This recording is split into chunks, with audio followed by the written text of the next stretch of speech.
पोहोचले आपण महावितरण विभागात आलेलो आहे आणि इकडे तुम्ही बघू शकता सेम व्यक्तीला 2840 बिल आले. सेम तारीख बघा 11/4/2026.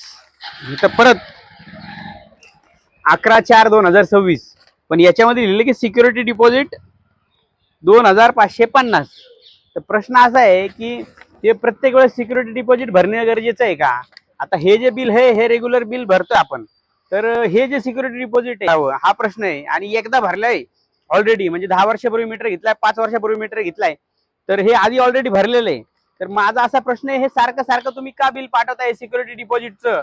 हा प्रश्न आहे. हा प्रश्न आपण अधिकाऱ्यांना विचारू आणि त्यांच्याकडून जाणून घेऊया, नाहीतर पॅन्थर सेना तीव्र आंदोलन करणार. या तर आपण एमएससीबीच्या ऑफिसमध्ये आलेलो आहे. सर आमची एक शंका आहे, फक्त दूर करा, बाकी काय विषय नाही.